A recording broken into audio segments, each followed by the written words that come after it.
ताज्या घडामोडी पाहिजेत तर मग C24 तास या आपल्या यूट्यूब चॅनलला लाईक करा, शेअर करा, सबस्क्राईब करा आणि बेल आयकॉनवरती क्लिक करायला अजिबात विसरू नका।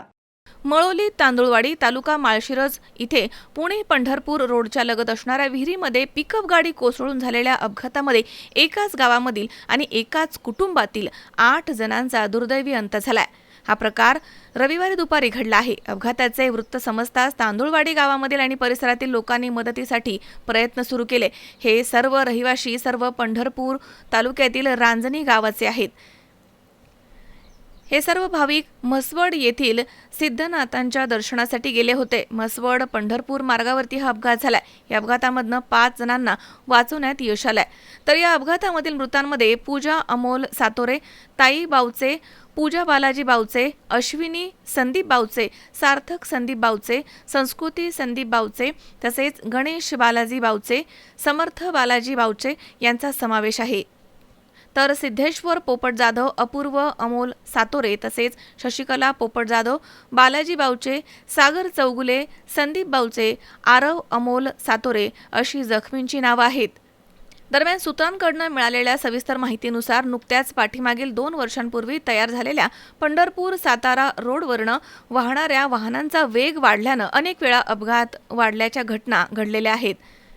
दरम्यान या प्रकरणानं अनेकांच्या तोंडचं पाणी पळालंय। या पिकअप मधील सर्व मयत हे अपघाताच्या अगोदर नुकतेच म्हसवड येथील सिद्धनाथ येथील मंदिरामध्ये देवदर्शन करून निघाले होते। यामध्ये 3 पुरुष, 4 महिला आणि 5 लहान मुलांचा समावेश आहे। अपघाताची तीव्रता एवढी भयानक होती की पिकअप मधील प्रवासी यांनी स्वतःचा जीव वाचवण्यासाठी प्रयत्न त्यांना करता देखील आले नाहीयेत। विहीर पूर्णपणे पाण्यानं गच्च भरलेली असल्यानं या सर्वांचा पाण्यामध्ये बुडून अंत झाल्याचे प्रत्यक्षदर्शी दिसून आलं आहे। रोडच्या बाजूला असणाऱ्या या विहिरीस कोणतेही दिशादर्शक फलक अथवा कंपाऊंड दिसून येत नाही। सार्वजनिक बांधकाम विभागाचा गलथानपणा पूर्णपणे उघडा झालाय। या ठिकाणी हजर असलेल्या इरफान मुजावर, स्वप्नील कदम, किरण दुधाट, तुकाराम कर्णवर, धायगुडे, दादा माने, हेगडे ड्रायव्हर तसेच हनुमंत रणदिवे, सौरभ कोळी, हनुमंत रंधवे, धनाजी कदम यांनी उरलेल्यांचे प्राण वाचवले आहेत।